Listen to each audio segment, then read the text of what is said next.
When I rented the room in that old house, I was in my second year of college and money was tight. I needed a cheap place close to campus, and the deal offered by Mr. Jack seemed perfect. He was a thin man in his 60s, with a peculiar way of speaking, like he weighed every word before saying it. The room he offered was simple, with a worn wooden bed and a window overlooking a neglected garden. But the rent was almost half the price of other places I had visited. The only condition he insisted on was that I never, under any circumstances, try to open the locked room upstairs. At the time I thought it was strange, but I didn't want to appear curious. I shrugged it off and agreed. After all, who was I to judge someone else's quirks? For the first few weeks everything seemed normal. I spent most of my days out, between classes and my internship, and at night all I wanted was to collapse into bed and sleep. The house was incredibly quiet, except for the occasional sound of Mr. Jack's footsteps as he moved around his room next to mine. But one night, I woke up to a noise I couldn't immediately identify. It was faint, like a continuous scratching sound, coming from upstairs. I tried to ignore it, thinking it might be an animal stuck in the attic or something, but as the days passed, the noise grew louder and more persistent. I started to notice a pattern. It always began around 3 in the morning and lasted for 10 or 15 minutes. I tried convincing myself it was all in my head, but it was impossible to ignore, especially when, one night, I heard something that sounded like heavy breathing coming from behind that locked door. I couldn't just ignore it anymore. Asking Mr. Jack seemed out of the question. He was friendly enough, but he had a way of avoiding any personal topics. Besides, he always kept the door locked with a huge key that he carried in his coat pocket, like it was a treasure. The morning after another sleepless night, I worked up the courage to bring it up casually. I mentioned rats and asked if he had heard anything. He stopped what he was doing, looked at me over his glasses, and said in a disturbingly calm tone, "Just remember our agreement. Don't go into that room." The way he said it left me feeling uneasy, as if he knew exactly what I was hearing and just wanted me to stop asking. That night, something new happened. The scratching noise began again, but this time it was louder, more frantic. I got up and went to the bottom of the stairs, using my phone as a flashlight. Every step creaked under my weight, making my heart race like the house itself was warning me to turn back. When I reached the locked door, I stood there for a moment, pressing my ear against the cold wood. The noise stopped abruptly, as if whatever, or whoever was inside, knew I was there. Before I could move, I heard a low, guttural sound, something between a growl and a whisper, coming directly from the other side. That's when I saw the marks, deep scratches on the doorframe, as if something had tried to claw its way out. I couldn't sleep that night. I stayed in my room with the lights on, staring at the door, trying to process what I had seen. The scratches on the wood looked fresh, like they had been made that very night. And that sound? It wasn't something any normal animal would make, I was sure of that.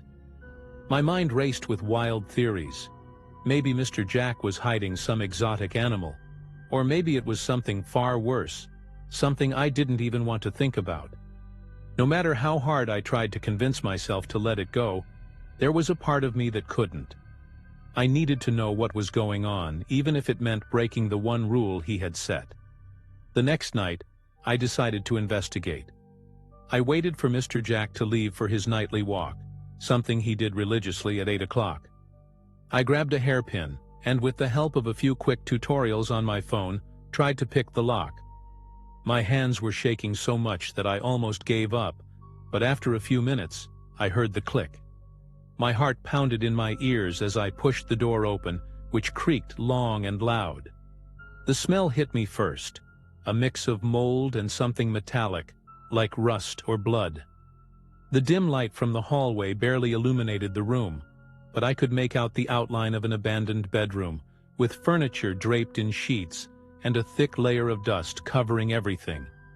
What caught my attention most, though, was a mark on the floor, a perfect circle, drawn with something dark and dry, made with unnerving precision. I hesitated before stepping inside, as if crossing that threshold was a point of no return. But curiosity, or maybe something stronger, something irresistible, pushed me forward. Every step made the floor creak under my feet, and I could barely breathe because of the smell and the heavy atmosphere. I examined the circle more closely and noticed symbols around it, drawn with eerie precision. I didn't recognize any of them, but there was something unsettling about the way they seemed to look back at me. Near the circle, an old wooden chair lay toppled over, its legs scratched as if something had thrashed against it. That's when I heard a sound behind me. A soft creak, like something or someone had just entered the room. I turned so fast I almost lost my balance, but there was nothing there. Just the empty hallway, dimly lit. For a moment I thought about running, but something kept me frozen in place. Then I realized the sound hadn't come from the door but from the closet in the corner of the room. It was one of those old wardrobes, with heavy wooden doors and rusty handles. I don't know what possessed me to approach it, but as I placed my hand on the handle, I felt a chill run through my body, as if the air had turned ice cold. I turned the handle slowly, the metal groaning like a scream in the silence. When I opened the door, all I saw was darkness, but there was something in there. A strong smell, the same metallic scent as before, and suddenly, heavy, rhythmic breathing. My instinct was to slam the closet door shut, but my legs wouldn't move. It was like something invisible was holding me there, forcing me to confront the emptiness in front of me. The breathing grew louder, almost suffocating, and then I saw them. Two glowing points, like eyes, reflecting the faint light from the hallway. They weren't normal eyes. They were small, yellowish, and seemed to pulsate, as if they were alive in a way I couldn't comprehend. My whole body froze. The feeling of being watched was so intense that I could almost physically feel it, pressing down on my chest. Somehow I managed to step back and slam the door shut with a bang that echoed through the entire house. I ran out of the room without looking back. I stumbled down the stairs and locked myself in my room, my heart racing so fast it felt like it might burst. I spent the rest of the night sitting in the corner, clutching my phone, but I didn't have the courage to call anyone or leave the house. What could I even say? That I saw eyes in the closet? That I broke Mr. Jack's one rule, and now something was there? It didn't feel real, but I knew what I had seen. Around 5 in the morning, I heard his slow, deliberate footsteps ascending the stairs. He stopped outside my room, stood there for what felt like an eternity, and then continued toward the locked room. The only sound after that was the turning of the key in the lock. The next day I was in a daze. I couldn't go to class or leave my room. I kept trying to make sense of what had happened, but nothing added up. Every now and then, I heard Mr. Jack moving around the house as if everything were normal. That evening, I finally worked up the courage to confront him. I waited until I saw him in the kitchen and tried to act casual, but he noticed right away that something was off. "You went into the room, didn't you?" he asked, without any pretense. I couldn't lie. He sighed deeply, removed his glasses, and rubbed his face, like he was carrying a weight he couldn't bear anymore. "I warned you for a reason. You shouldn't have done that." Before I could respond, he started talking, more to himself than to me. "That room, it shouldn't exist. I've tried to get rid of it, burned it, sealed it, but it always comes back." The way he spoke was disturbingly calm, like he had already accepted the absurdity of the situation. "Whatever's in there isn't from here. It never was. You heard it, didn't you? And saw it too." All I could do was nod, unable to say a word. He looked at me with an expression that was a mix of pity and exhaustion. "You need to leave. That thing already knows who you are. And if you stay here, it will get worse." His words chilled me to my core, but deep down I knew he was right. Something had changed in that house, and I didn't want to find out what would happen if I stayed. The next morning I started packing without wasting any time. I didn't want to spend another night in that house, but something told me it wouldn't be that easy. Every sound, every shadow felt amplified, like the whole house was watching me. Mr. Jack didn't say anything else, but he watched me from a distance, as if waiting for something to happen at any moment. When I was putting the last bag in my car, I heard a sound that froze me. The same scratching, coming from upstairs. Only this time, it was louder, more desperate. Against all logic, I looked up at the window of the locked room. For a brief moment, I swear I saw a figure. Tall, thin, and twisted, with glowing yellow eyes piercing the darkness. I blinked, and it was gone. I drove away as fast as I could without looking back. For weeks, I had nightmares. I dreamed of that heavy breathing, the scratches on the door, the eyes watching me. I always woke up feeling like something was in my room watching me. I even moved to another city, trying to leave it all behind, but some things just don't go away. To this day, I sometimes wake up in the middle of the night with the feeling that something is standing at my bedroom door, watching me. I've never had the courage to look because deep down, I think I know what it is. That thing from the locked room never stayed behind, and somehow, I think it's still waiting for me. I've never told this story to anyone, at least not in person. I've always been afraid people would think I'm crazy, or worse, that talking about it might give it some kind of power to come back. Sometimes I wonder what exactly was in that house and why Mr. Jack still lives there. He knew more than he let on, I'm sure of that. But I also know that if I tried to contact him, I'd be risking bringing it back into my life. Maybe it's a secret he keeps because he knows no one would believe him. Or maybe because no one else could deal with it. One thing I'm certain of, though, I've never rented a room without knowing exactly what's behind every door in the house.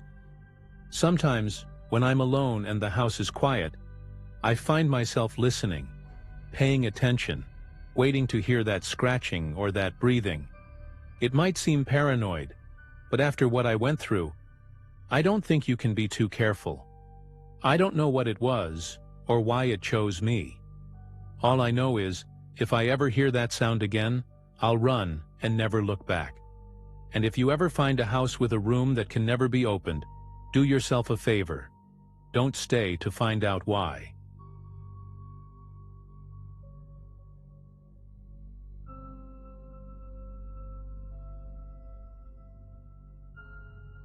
Back then, I was 16 years old and lived with my parents on a farm in rural Minnesota. It was one of those places where the only light you saw at night came from the stars, and the loudest sounds were crickets, or sometimes the wind rustling through the trees. My parents had gone to visit my grandmother that night, about 2 hours away, and I stayed home to take care of the animals. It wasn't unusual for me to be alone, and I even enjoyed the quiet of the countryside, most of the time. But that night, something felt off from the start. The wind was stronger than usual, and an eerie silence hung in the air, like the night itself was holding its breath. It was past 11 p.m. and I was almost ready to go to bed when I heard the sound. A loud crack, followed by the unmistakable shattering of glass. I jumped out of bed, my heart pounding so hard it felt like it echoed through the house. I ran to my bedroom window and looked outside. The sky was pitch black, but I could make out the silhouette of our barn in the distance, dimly lit by the porch light. Grabbing a flashlight, I hesitated before putting on my boots. My dad always kept a loaded rifle by the back door. "Just in case a coyote shows up," he'd say. I grabbed the rifle more as a precaution than anything else. Deep down, I hoped it was just the wind knocking something over. But something inside me knew it wasn't. Each step toward the barn made the crunch of dry leaves beneath my boots seem louder than usual. The flashlight beam flickered with the wind, lighting up the path ahead and casting strange shadows on the trees around me. As I got closer, I could see one of the barn's side windows completely shattered, the shards gleaming on the ground like pieces of ice. I stopped for a moment, taking a deep breath, trying to hear anything that might give me a clue about what was happening inside. But all I could hear was the wind, now accompanied by a faint creaking coming from the barn. I slowly pushed the wooden door open, the creak of the hinges echoing in the silence. The smell of hay and damp wood filled my nose, but there was something different in the air. A strange smell, like spoiled food or something rotting. Sweeping the beam of my flashlight across the barn, I noticed things were out of place. A pile of hay had been dragged to the corner, with old blankets that weren't ours thrown on top, forming what looked like a makeshift bed. Nearby there were empty food cans, several of them opened with what looked like a hunting knife. My fingers instinctively tightened around the rifle. This wasn't just the wind. Someone had been living here. As I tried to process what I was seeing, a low noise, like heavy footsteps on the barn's upper floor, made my heart stop for a second. It was slow, dragging, like someone trying to move quietly. I quickly lifted the flashlight, shining it toward the old wooden ceiling, but I couldn't see anything. My first instinct was to run, but my legs felt rooted to the spot. A million thoughts raced through my mind. Who could be up there? Why? And worse, what would they do if they realized I was here? Taking a deep breath, I took a few steps back, keeping my eyes on the upper level. Then another detail caught my attention. Footprints on the barn floor, imprinted in the dry, muddy hay. They were fresh, large, like those of an adult man. I followed the trail with the flashlight, and my stomach churned when I realized where they led. The footprints exited the barn, but the most disturbing part was that they didn't head away from the property. They were leading toward the house, my house. My eyes darted back to the shattered window and then to the trail of footprints. Someone had left the barn and was heading straight for where I slept. My mind spiraled. Whoever it was, they were heading to the house while I was still out in the open. With the flashlight trembling in my hand, I forced myself to leave the barn, clutching the rifle tightly. My boots crunched against the gravel as I quickened my pace, my eyes darting between the house and the trail of muddy footprints. The closer I got, the heavier the sense of being watched grew, like someone was studying me from the shadows. When I reached the porch, my hands were so sweaty I almost dropped the rifle. The front door was ajar. I was sure I had locked it before leaving. I pushed the door open slowly, trying not to make a sound, and stepped inside. The smell of old wood mixed with candle wax was familiar, but now it felt suffocating. The house was steeped in silence, a silence that pressed down on me like a weight. Muddy footprints covered the floor, leading from the entryway to the stairs that went up to the bedrooms. My bedroom. My heart felt like it would burst out of my chest. I wanted to call the police, but my phone was upstairs, charging on the nightstand. And even if I mustered the courage to go up, something told me I wasn't alone. Suddenly a creak echoed from upstairs, and I stopped breathing. Climbing those stairs was the last thing I wanted to do, but I couldn't just stand there, waiting for whatever was up there to come to me. My feet moved up the steps slowly, each creak of the wood sounding like a gunshot in the silence. The rifle trembled slightly in my hands, and I tried to steady my breathing. When I reached the top, the hallway seemed longer than usual, each door a potential threat, each shadow a possible ambush. My room was the last one on the right, and the footprints went straight to it. The door was slightly ajar, swaying lightly in the breeze from a window I had forgotten to close. I stepped toward the door, flashlight aimed inside. The room looked empty, but everything was out of place. The bed was unmade, my school backpack had been rummaged through, and the closet was open, with clothes scattered on the floor. I took a step inside, and in that moment, a chill ran down my spine. The air felt heavier, denser. The flashlight's beam swept across the room, and then I saw it.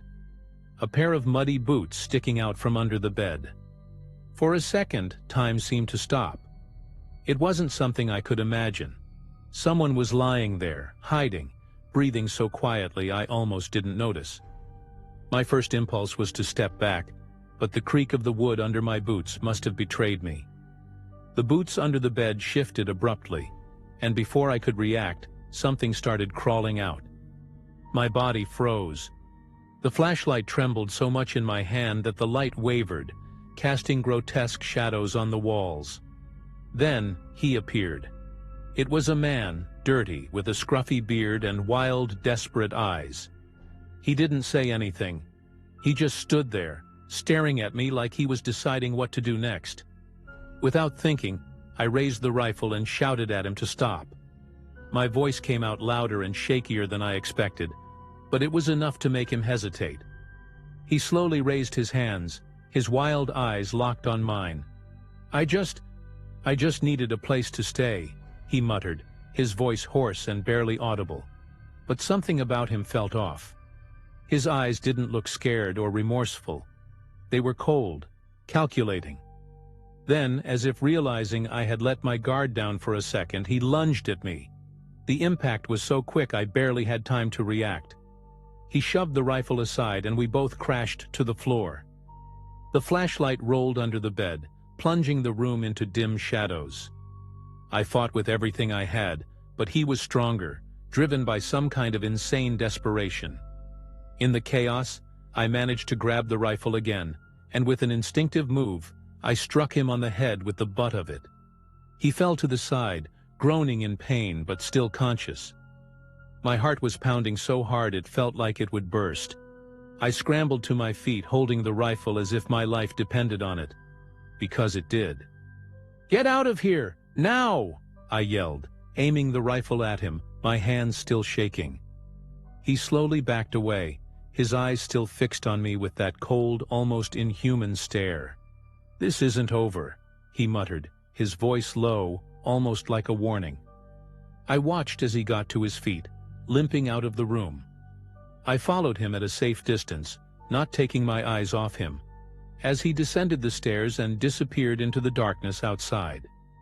I stood there for minutes, trying to comprehend what had just happened. After he vanished into the night, I locked every door and window in the house, checking them 2 or 3 times. My whole body was trembling, and I could barely hold the rifle properly. I grabbed my phone from the nightstand upstairs, my hands slick with sweat, and called the police. My voice was so shaky I had to repeat myself several times before they understood what had happened. They said they'd send a unit, but being in a rural area, it would take some time for them to arrive. I sat in the living room with all the lights on, the rifle in my lap, listening to every little sound outside, the wind seeming to whisper things I didn't want to hear. When the police finally arrived, they searched the barn and the surrounding area but found nothing except the footprints. They told me it was probably just a drifter looking for shelter, but the way that man looked at me, the tone of his words, suggested something far more sinister. For weeks after, I couldn't sleep properly. Every little noise from the barn or the yard made my heart race, and I'd go through the house checking every lock like a paranoid person. To this day, I don't know who he was or what he really wanted, but I've never felt truly safe on that farm again. The fear that he might return still lingers, like a shadow that won't go away.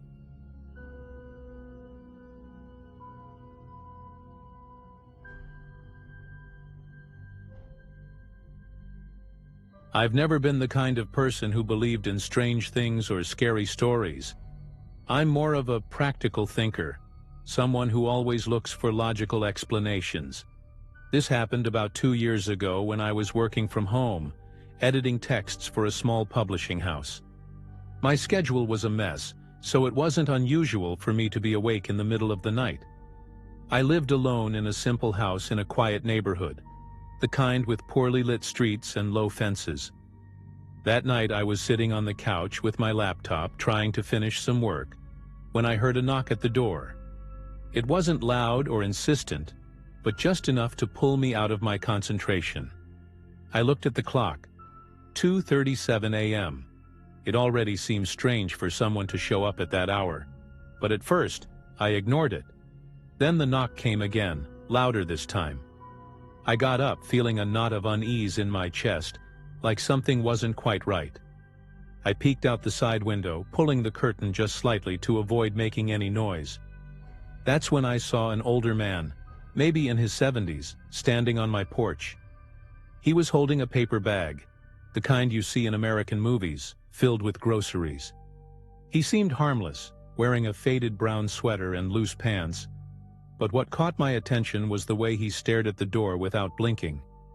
When I opened the window to ask what he wanted, he took a step back, as if nervous, and said he was lost. He claimed he'd gone out to buy groceries and needed to use the phone to call someone. At first it seemed like a simple situation, but something about him felt off. I didn't want to seem rude, but I also didn't want to let a stranger into my house in the middle of the night. I explained that I couldn't help and suggested he try the neighbor's house. He just stood there for a few seconds, as if he hadn't heard me, then mumbled something I couldn't make out. That's when I noticed something that made me even more uncomfortable. His grocery bag was almost empty, holding only a box of cereal, and what looked like a can of soup. Who goes out at 2 in the morning to buy just that? Before I could think of anything else to say, he placed the bag on the porch, stepped back a few feet, and started pacing the sidewalk. He muttered incoherent words, shaking his head as he moved back and forth. I closed the window, trying to ignore the chill running down my spine. I went back to the couch, but I couldn't focus anymore. It felt like his presence outside had tainted the air in my house. I sat there, listening to his footsteps, which grew more erratic with each pass. I grabbed my phone, thinking about calling the police, but when I peeked out the window again, he was no longer on the sidewalk. The sudden silence made my chest tighten. I looked at the grocery bag on the porch, and for some reason I felt an overwhelming urge not to open it. It was an instinct, almost primal, as if something inside it wasn't right. I tried convincing myself that the worst was over. Maybe he realized he wouldn't get any help and just left. Even so, the bag on the porch seemed to stare at me, as if waiting for me to do something. After a lot of hesitation, I grabbed a flashlight and opened the door, trying not to make any noise. Outside, the air felt heavy, almost suffocating, and the damp smell of the bag was stronger than it should have been. I crouched down and took a quick look inside. Besides the cereal and the soup can, there was what appeared to be a piece of clothing folded up. But the fabric was wet, like it had been soaked in dirty water. I didn't want to touch it. Every instinct told me to leave it and go back inside. As I was closing the door, I heard light footsteps on the pavement. My breathing hitched. I peeked through the crack in the door and saw him again, but this time he wasn't alone. A woman, wearing a worn floral dress with long hair partially covering her face, stood next to him. She seemed to be smiling, but something about her smile made my skin crawl. It was too wide, like it had been stretched unnaturally. They both stood there staring at me without saying a word. The woman was holding the man's hand as if he were a child. The faint streetlight cast shadows that looked distorted, unnaturally elongated. I shut the door quickly and locked it, but I knew that wouldn't be enough. I leaned against the door, trying to hear any sounds outside. I couldn't tell if it was my heart pounding or footsteps, but something inside me knew they were still there. I grabbed my phone again, determined to call the police this time, but as I tried unlocking it, the lights in the house started flickering. It wasn't just a random power surge. The bulbs pulsed, like something was draining their energy. My phone turned off by itself. A shiver ran down my spine. I rushed to the window to see if I could spot them, but what I saw instead was worse. The grocery bag was now open, and what looked like a small action camera was sitting among the items. But that wasn't what terrified me. When I glanced at the window's glass, I saw a reflection that shouldn't have been there. The woman, with her frozen smile, standing behind me. I spun around in a panic, but the hallway was empty. My mind was spiraling. It was as if everything around me had turned into a nightmare I couldn't escape. Then a loud knock on the door jolted me back to reality. It was sharper this time, accompanied by a whisper, "Let us in, please." I backed away from the door, trembling. That voice was different, a mix of several tones, distorted like an echo. "Please, we just want to talk," it insisted, this time closer. My mind raced, trying to find some explanation, but nothing made sense. I grabbed a knife from the kitchen, not that I thought it would make much difference. All I knew was that I couldn't open the door. When I turned back to the hallway, I noticed something that made my blood run cold. The camera from the bag was now on the floor, pointed directly at me. I blinked, trying to process what I was seeing. There was no way it could have moved on its own. I grabbed a cloth and covered the camera, ignoring the overwhelming sensation of being watched. That's when I heard footsteps on the roof. At first they were light, like an animal walking, but then they grew heavier, as if someone were dragging something. "Son, come here," the woman's voice said, now clear and unmistakable. I ran to my bedroom, locked the door, and shoved the dresser in front of it, breathing hard. My heart felt like it was about to explode. And then, everything went silent. No sounds, nothing but the pounding of my heart in my ears. I sat on the bedroom floor, still clutching the knife, trying to calm my breathing. The silence was so complete it felt unnatural. I looked at the clock on the wall, but the hands weren't moving. I grabbed my phone again, pressing the power button repeatedly, but it stayed dead. Then I heard something worse. The woman's laughter. It was low, dragged out, as if she were mocking me. I closed my eyes, trying not to panic, but the laughter grew louder, as if it was coming from inside the house. Closer and closer, and then I smelled it. A strong stench, like rotting meat mixed with chemicals, filled the room. I turned to the window, expecting to see something outside, but what I saw was inside. The camera I had covered was now sitting on my desk, pointed directly at me. My stomach churned. How had it gotten there? I took a step back, pressing myself against the wall, and that's when I heard something scraping against the wooden floor, right under the bed. My instincts screamed at me not to look, but of course, I did. When I crouched down, I saw two glowing eyes staring back at me. They were small, like a child's, but filled with an indescribable rage. I scrambled backward as fast as I could until I hit the wall. I couldn't take my eyes off the bed, expecting whatever was under there to come out at any moment. The eyes kept staring, but now the woman's laughter returned, echoing through the house. This time, it was accompanied by another voice, higher-pitched, childlike, but just as unsettling. "I told him to open the door, Mom," the voice said, dragging out the words. The laughter stopped abruptly, and a loud scraping sound came from the hallway, making me jump. I was on the verge of losing it. I pressed the dresser harder against the door, but I knew I couldn't stay in the room forever. Every inch of the house felt contaminated by them. I looked back at the camera on the desk and noticed something horrifying. It had a small screen showing what it was recording. I picked it up with trembling hands and looked at the screen. My blood ran cold. The display showed my living room, but from an elevated angle, like it was being filmed from the ceiling. And in the center of the room stood the woman and the man. But now the man looked smaller, bent in impossible ways, like a large child forced into a tiny frame. I dropped the camera without thinking and felt my whole body trembling. Whatever was happening, it had gone far beyond anything rational. Suddenly the bedroom doorknob began to turn. First it moved slowly, almost delicately. Then came a series of rapid, forceful bangs, as if someone were slamming against it. The woman's laughter came back, but now it was right on the other side of the door, accompanied by whispers that sounded like gibberish. I gripped the knife tighter, but I knew it wouldn't be enough. The rotten smell grew stronger, almost choking me. And then, it all stopped again. Absolute silence.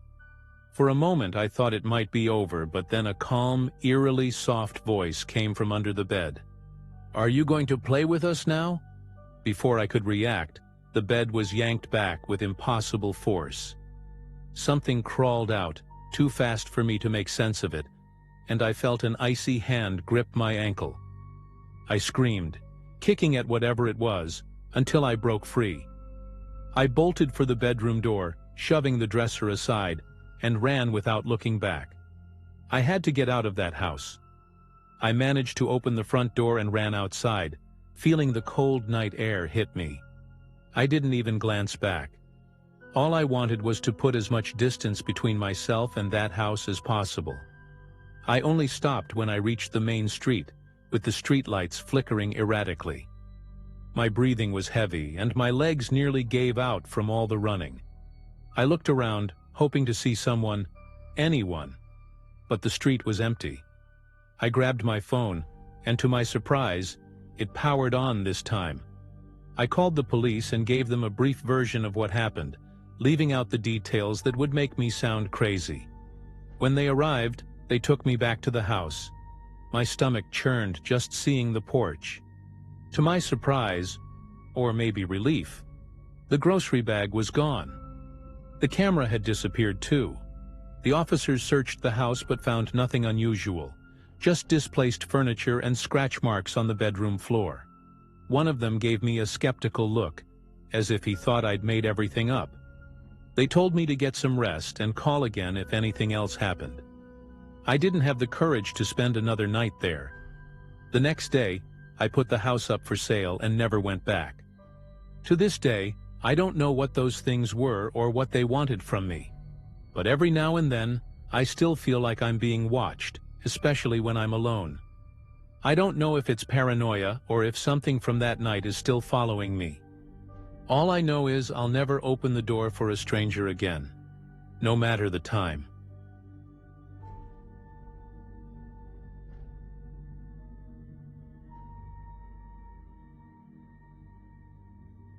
I never thought I'd get involved in something so strange. This happened about 2 years ago when I agreed to do a favor for a coworker, Mike. He had a huge Great Dane named Duke and was going out of town for a week on a business trip.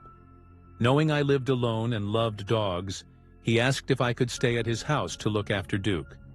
The house was on a quiet street in a secluded neighborhood. Even though I was used to the silence of my small apartment downtown, I thought it would be a nice chance to enjoy some peace. Mike left me detailed instructions, how to feed Duke, how to use the security cameras, and even a step-by-step guide on how to turn off the lights at night. He was meticulous, almost paranoid, but I didn't think much of it. The first night was uneventful. Duke was a sweetheart despite his intimidating size, and the house felt cozy, with that family home vibe I've always admired. But on the second night, I noticed something odd. Around 11:30 p.m., the porch light started flickering. It wasn't random, but more like someone was flipping the switch on and off. I ignored it, thinking it was just an old bulb, and eventually went to bed. However, on the third night, it happened again. At exactly the same time. The sound of the flickering was irritating, a repetitive clicking noise that cut through the silence of the house. I checked the switch, but everything seemed normal. Probably just need to tell Mike to replace the bulb, I thought. On the fourth night, the pattern repeated itself. It was like clockwork. 11:30 p.m., and the light began to flicker. This time, something felt off. Duke, who usually slept at the foot of the couch while I watched TV, suddenly stood up and walked to the front door. He stood there, alert, his ears perked up and his gaze fixed. My heart skipped a beat. I got up slowly, trying not to make any noise, and went to him. I cracked the door open just enough to peek outside, but the street was deserted. The cold wind rustled the trees, and the only sound I heard was the faint shuffle of dry leaves across the ground. I forced myself to believe it was just the flickering light bothering Duke, and closed the door. Still, the feeling of being watched lingered. On the fifth night, things escalated. When the light started flickering, I decided to check the security cameras Mike had taught me how to use. There were 4 angles: the front entry, the porch, the backyard, and the garage. I put the porch feed on the TV and held my breath. In the corner of the screen, a hooded figure appeared, fiddling with the light. It wasn't an electrician or someone trying to fix the bulb. It was clearly someone with suspicious intentions. The hood obscured their face, and their movements were slow, almost calculated. My blood ran cold. Without thinking much, I grabbed my phone to call the police but hesitated before dialing. Maybe it was a misunderstanding. Maybe someone was lost. I grabbed a flashlight and stepped outside. The door creaked as I opened it, and the chilly night air sent a shiver down my spine. Duke stood behind me, uneasy, as if he sensed something was wrong.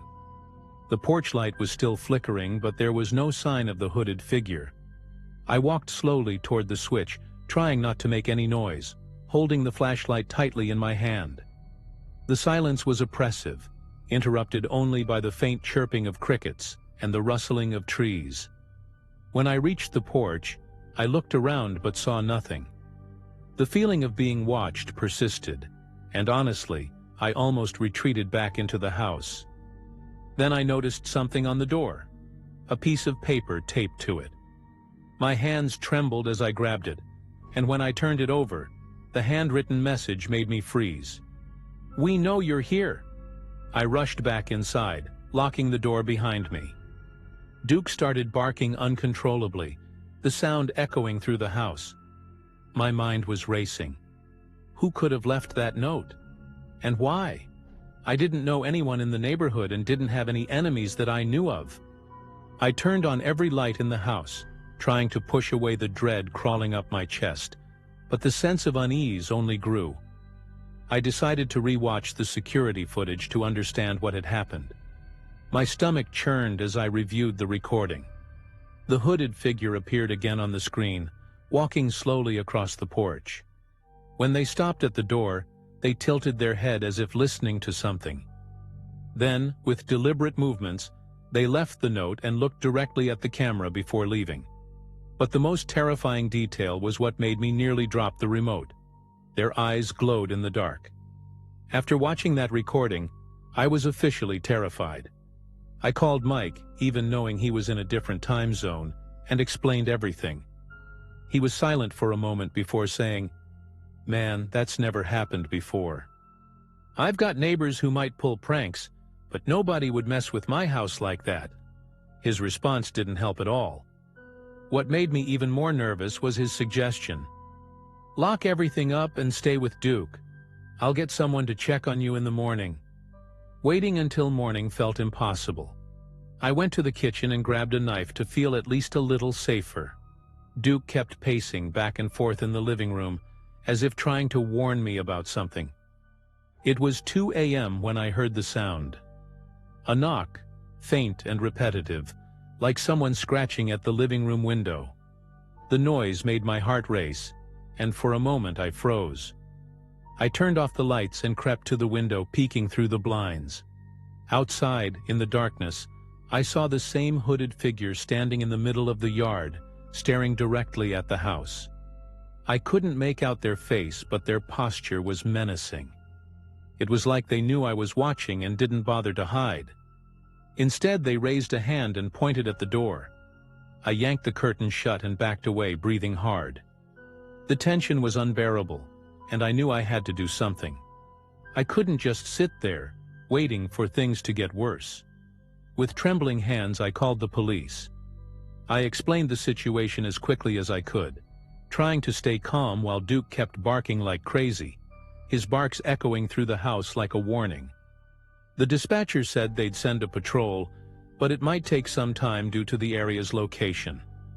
Those minutes of waiting felt like hours. I sat in the dark, watching the live feed from the cameras. The hooded figure was no longer in the yard. For a moment I thought they might have left, but then I heard a sound from upstairs. Footsteps. Slowly above me, someone was walking as if exploring the house. My stomach churned. Had I gone upstairs before coming in? Did I lock all the windows? I clutched the knife tightly and called Duke, who reluctantly followed me upstairs, growling softly. Each step creaked, amplifying the oppressive silence. At the top of the stairs, the footsteps stopped. I opened each door cautiously, my heart pounding in my chest. First the guest room, empty. Then the bathroom, nothing. When I opened the last door, the master bedroom, I saw the window wide open. A cold wind blew the curtains, and on the floor there were dirt marks, as if someone had climbed inside and walked around. Another note was taped to the mirror. This time, the message was even more chilling. "You shouldn't have gone outside."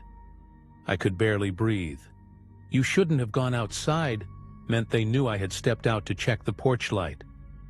My heart was racing as I tried to figure out what to do. Duke, normally so calm, growled in a low, guttural way, as if something was there that I couldn't see. I locked the bedroom window and checked the others, one by one, to make sure they were secure. Every little noise the house made felt amplified, and my mind began imagining the worst.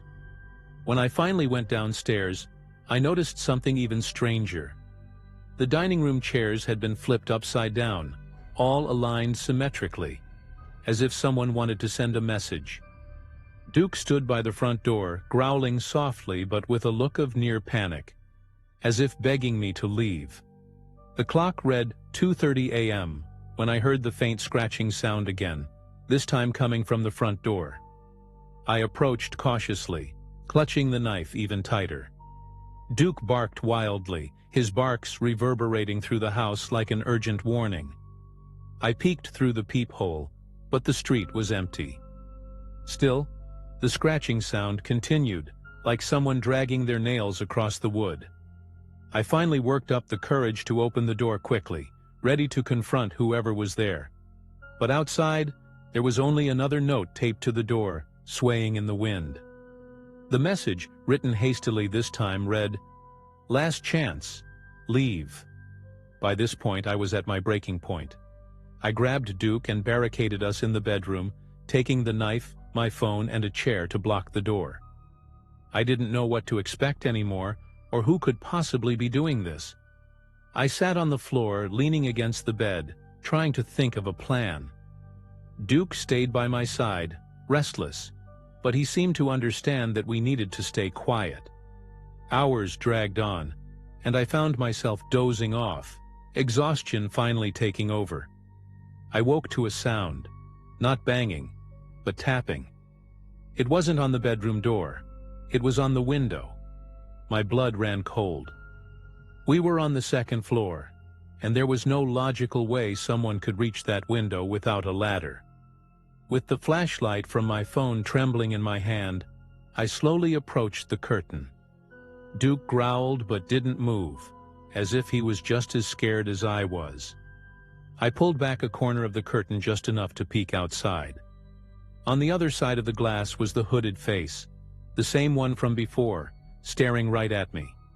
Its eyes glowed unnaturally in the darkness. The figure remained still for a few seconds, and then tilted its head, like it was studying me. I stumbled back, nearly tripping over my own feet.